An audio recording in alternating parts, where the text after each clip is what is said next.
कौमी सलामती कमेटी की ईरान पर इसराइली हमलों की शदीद मजम्मत। ईरान अमेरिका मुज़ाकरात के दौरान हमलों को अफसोसनाक करार दिया। वज़ीर आज़म शहबाज शरीफ की ज़ेर सदारत कौमी सलामती कमेटी का इजलास, वफाकी वज़रा और आला अस्करी क़यादत शरीक हुए।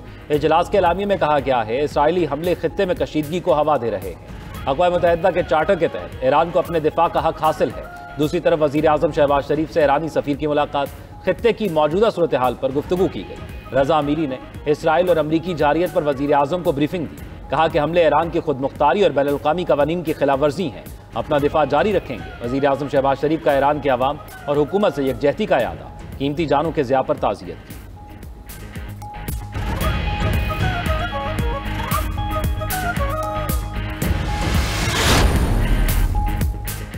ईरानी हिमायत याफ्ता ग्रुप का शाम में अमरीकी फौजी अड्डे पर हमला। शाम के सूबा अल हासिका में वाक़े अमरीकी फौजी अड्डे को निशाना बनाया गया। ईरानी मीडिया का दावा, हमले की नौयत और नुकसानात की तफसीलात सामने नहीं आई। दूसरी तरफ ईरानी फौज ने अमरीकी सदर को दो टोक पैगाम दिया है कि मिस्टर ट्रंप, जंग आपने शुरू की, ख़त्म हम करेंगे। ईरान के मरकजी फौजी हेडक्वार्टर्स के तर्जुमान इब्राहिम जुल्फ़िकारी का कहना है कि अमरीका को ईरानी एटमी तंसीबात पर हमलों के संगीन नताइज का सामना करना पड़ेगा। अमरीका सख्त ऑपरेशंस और शदीद नताइज का इंतजार करे। अमरीका ईरान के साथ बराह रास्त जंग में कूद चुका है। अमरीका अपने अहदाफ हासिल करने में नाकाम रहा, लेकिन अमरीकी इक़दाम से जंग के फैलाव की राह हमवार हो गई। ईरानी सुप्रीम लीडर आयतुल्लाह ख़ामनाई का कहना है कि दुश्मन को सजा मिलती रहेगी। रूस, इजराइल और अमरीका के खिलाफ ईरान की खुलकर मदद करे। स्ट्रैटेजिक शराकतदारी पर रूस से तवक्कुआत हैं।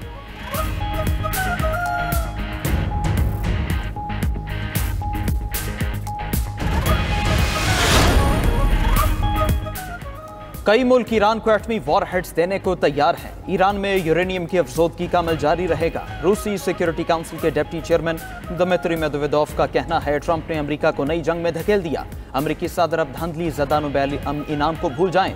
ईरान का एटमी प्रोग्राम महफूज है। अमेरिकी हमले से ईरान का एटमी फ्यूल साइकिल मुतासिर नहीं हुआ। ईरान का निज़ाम हुकूमत न सिर्फ महफूज है बल्कि पहले से ज़्यादा ताकतवर हो गया। रूसी अहदेदार ने मजीद कहा कि इसराइली शहर ईरानी धमाकों से लर्ज रहे हैं। वहाँ लोग खौफ और बदहवासी का शिकार हैं।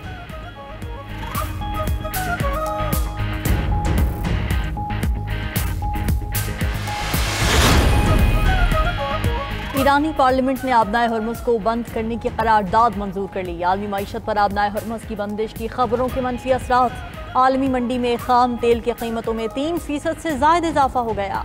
ब्रेंट खाम तेल दौरान ट्रेडिंग तकरीबन $80 में फरोख्त हुआ। WTI खाम तेल $76 फी बैरल की सतह उबूर कर गया। अमरीकी खाम तेल महंगा होकर $74.91 फी बैरल हो गया। अमरीकी सदर की तेल की कीमतें बढ़ाने वालों को धमकियां। सोशल मीडिया पर पैगाम में किसी का नाम लिए बगैर लिखा कि तेल की कीमतें कम रखें, देख रहा हूं तुम दुश्मन के हाथों में खेल रहे हो। आबनाए हरमुज की मुतवक्का बंदिश पर यूरोपीय यूनियन भी परेशान। यूरोपीय यूनियन खारिजा पॉलिसी के सरबरा काया खलास ने कहा कि आबनाए हरमुज को बंद करना इंतहाई खतरनाक होगा। ये इक़दाम किसी के लिए भी अच्छा नहीं होगा। आबनाए हरमुज से दुनिया की 20% तेल और गैस की तरसील होती है। अमरीकी वज़ीर ख़ारिजा मार्को रूबियो का कहना है कि चीन ईरान को आबनाए हरमुज को बंद करने के असरात से आगाह करे।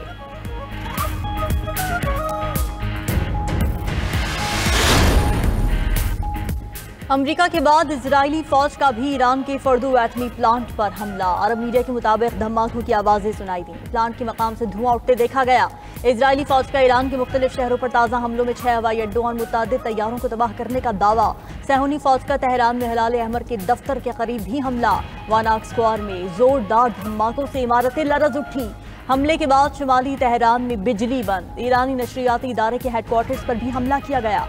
हमलों में मुतअद्दिद अफराद जख्मी होने की इत्तलात।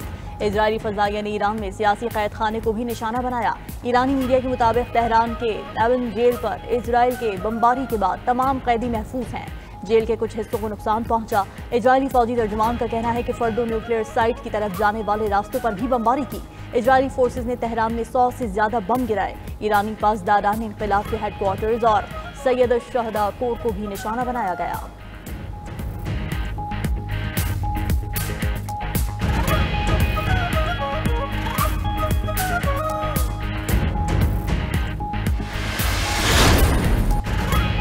ईरान का जनूबी इसराइल में बैलिस्टिक मिसाइलों से हमला। इसराइली पावर प्लांट तबाह, कई इलाके तारीकी में डूब गए। ईरानी मीडिया के मुताबिक इसराइल पर खैबर शिकन, हिम्मात, कदर, फतावन मिसाइल दागे।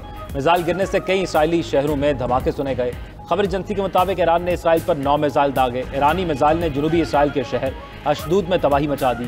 मिसाइल ने अशदूद में पावर स्टेशन को निशाना बनाया।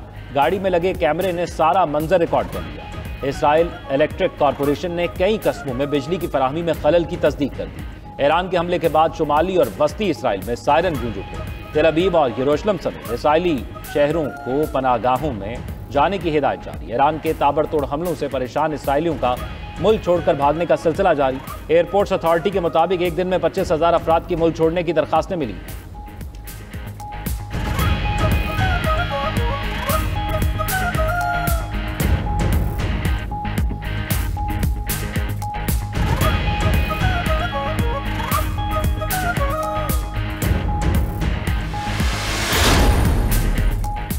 पाकिस्तान, चीन और रूस ईरान में जंग बंदी के लिए मुत्तहद। तीनों ममालिक ने ईरान की सूरत हाल पर सलामती काउंसिल में मुश्तरका करारदाद पेश कर दी। करारदाद में ईरान में फौरी और गैर मशरूत जंग बंदी का मुतालबा, ईरान में कशीदगी कम करने के लिए सफारती कोशिशें तेज करने का भी मुतालबा।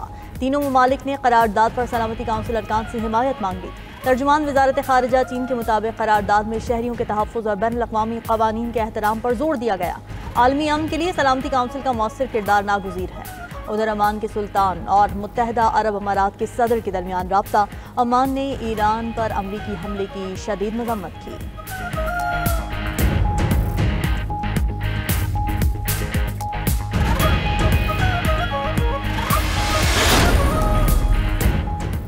अमरीकी सदर ने ईरान में निज़ाम हुकूमत की तब्दीली का इशारा दे दिया। सोशल मीडिया पोस्ट में लिखा कि रिजीम चेंज की इस्लाह इस्तेमाल करना सियासी तौर पर दुरुस्त नहीं। अगर मौजूदा ईरानी हुकूमत नाकाम है तो तब्दीली क्यों नहीं होनी चाहिए। B-2 तैयारों के पायलट्स की तारीफ करते हुए ट्रंप ने लिखा कि अमरीकी फौज ने मुकम्मल और फैसलाकुन फतह हासिल की। हमने बम को ईरान के हाथ से छीन लिया। अगर उन्हें मौका मिलता तो वो ये बम जरूर इस्तेमाल करते। अमरीकी सदर और बरतानवी वज़ीर आज़म का टेलीफोनिक राब्ता। ट्रंप ने कहा ईरान के खिलाफ इक़दाम का मकसद खतरात को कम करना था। दोनों रहनुमाओं ने इत्तफाक किया कि ईरान को कभी भी एटमी हथियार नहीं बनाने देंगे। अमरीकी सदर ने कौमी सलामती टीम का इजलास आज बुला लिया। आइंदा की हिकमत अमली पर मुशावरत करेंगे। ट्रंप कल नेटो के सालाना सरबराही इजलास में भी शिरकत करेंगे।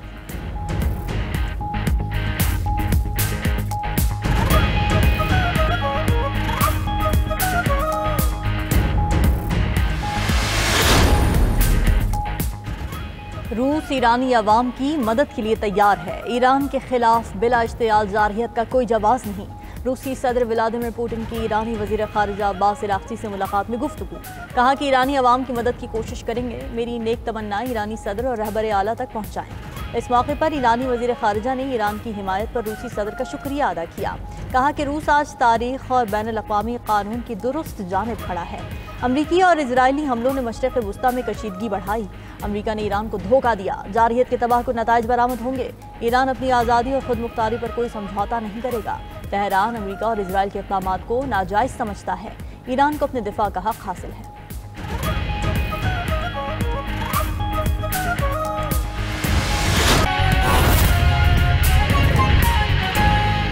13,500 अमेरिकी है और इराक में जो अल असद बेस है ये इसको इधर भी अमेरिकन से, और ये लास्ट ईयर भी जब कुछ साल पहले जब कासिम सुलेमानी को मारा गया था तो अल असद पे स्ट्राइक्स भी किए थे। तो मेरे ख्याल में साइमल्टेनियसली ये इम्पोर्टेंट टारगेट्स हैं। और देखें इसमें ये है कि इराक में तो ये पहले करते रहे हैं, लेकिन कुवैत पे और कतर में करने से ये कन्फ्लिक्ट एक में ये होगा कि गल्फ कंट्रीज भी इसमें ड्रैग हो रही हैं, तो उससे एक और डेवलपमेंट होगी। और अल्टीमेटली देखें कि इससे एक ऑप्शन जो अमेरिका को एक और अभी चांस वो होगा जिससे वो स्ट्राइक्स करेंगे और जिससे मजीद नुकसान का अंदेशा होगा। नादिर साहब भी हमारे साथ मौजूद हैं। नादिर साहब, जिस तरह से हम कल भी हमने बड़ी पूरा दिन यही डिस्कस किया कि जब अमेरिका ने हमला किया ईरान पर तो वो तमाम मशरिक़ वुस्ता के जो ममालिक हैं, अहम ममालिक जो कि ईरान के बरादर मुल्क भी समझे जाते हैं, मुस्लिम ममालिक के सारे, उनकी फ़ज़ाई हदूद क्रॉस करते हुए जाकर ईरान पर हमला किया गया। तो अब ज़ाहिर है ईरान ने उन्हीं ममालिक में जो एयर बेसेस मौजूद हैं, अमेरिका की अड्डे मौजूद हैं, वहाँ पे निशाना बना दिया है। तो मशरिक़ वुस्ता का कॉन्टेक्स्ट आप देख रहे हैं कि क्या इसमें कोई फूट पड़ती हुई भी हमें नज़र आ सकती है? काफ़ी बहस होती है सब्जेक्ट पे। असल में एज अ जियो पॉलिटिशियन अगर आप जियो पॉलिटिक्स की सतह पे देखें, ग्लोबल लेवल से देखें तो जंग तो शुरू हो चुकी है। पाकिस्तान कोशिश कर रहा है, रूस चीन भी कर रहे हैं और मुल्क भी कर रहे हैं कि ये सीज फायर हो जाए और आगे ना बढ़े, बट प्रैक्टिकली जब इसराइल ने स्ट्राइक किया ईरान के न्यूक्लियर साइट्स पे, किसी मुल्क के न्यूक्लियर साइट्स पे अटैक करें, अगर वो जंग नहीं है तो फिर जंग क्या होती है? मेरा मतलब वो ये समझे ना कि इसराइल का और ईरान का तो बॉर्डर नहीं मिलता, बीच में जॉर्डन आता है, सीरिया आता है, इराक आता है, तो ज़ाहिर टैंकों ने और फौजों ने और तोपों ने तो बाद में आना था, बल्कि शायद पहुंच ही ना सके जब तक मतलब आर्मीज अगर वहां तक पहुंचती है ईरान की या इसकी इसराइल की। तो बेसिकली तो एयरफोर्स नहीं जाना था, ये मिसाइल ईरान इसराइल की एयरफोर्स गई और ईरान के मिसाइल आए जवाब देने के लिए, तल अवीव, हाइफा और तो दैट वॉर वाज। और वो जो इसराइल के जहाज जा रहे थे, ये कोई पूछता नहीं है वो कहाँ से जा रहे थे, वो चांद से तो होके नहीं जा रहे थे, वो भी आप नक्शा तो देखें ना, पाकिस्तानी भाइयों को कहता हूँ जरा नक्शा तो देख लेना, मैं हमेशा कहता हूँ प्लीज सी द मैप। आप देखें कि गए किधर से वो तमाम इन मुल्कों। तो ये जो आप बातें कर रहे हैं ना, ऐसा कुछ नहीं है। हर मुल्क का अपना नेशनल इंटरेस्ट है, इंक्लूडिंग पाकिस्तान एंड इंडिया। आप देखें इंडिया जो है अभी वो पहले बड़ा अमेरिका के साथ हो रहा था, जब से ये फील्ड मार्शल वहाँ वाशिंगटन डीसी में उनको व्हाइट हाउस में लंच हुआ है, और उसके अलावा बाकी जो वो ग्लोबल डेवलपमेंट्स हुई हैं, जब से मार पीड़ी है इंडिया को, वो अभी अमेरिका से पीछे हटना शुरू हो गए। तो हर मुल्क मतलब राइटली और रॉन्गली, उसको वो अलग डिबेट है, मैं इंडिया की बात करूं। हर मुल्क अपना नेशनल इंटरेस्ट देखता है, पहली बात ये क्लैरिटी होनी चाहिए। पाकिस्तान भी अपना नेशनल इंटरेस्ट देखता है, सबसे ज्यादा पाकिस्तान देखता है बाय द वे, और देखना चाहिए। तो इसराइल ऑलरेडी अरब एयर स्पेसेस यूज करा था। देखें ना, इसराइल का तो बॉर्डर नहीं मिलता ईरान से, तो जा रहा कहां से था? It was already using. ये जो आप कह रहे हैं ना कि अमेरिका के जहाज अरब कंट्रीज की एयर स्पेस से आए हैं, बिल्कुल आए होंगे, उसके बगैर तो पहुंच नहीं सकते। पर्शियन गल्फ है, समुद्र से आए होंगे, और बाकी कुछ वहां से आए होंगे, लेकिन इसराइल को तो रेगुलरली आ रहे हैं हफ्ते से ज्यादा। तो ये जंग तो पहले ही स्टार्ट हो गई थी एयर की। अब जो अब आप देखें ना, इट्स एन एस्केलेटिंग वॉर, यानी जंग बढ़ती जा रही है, और उसमें जो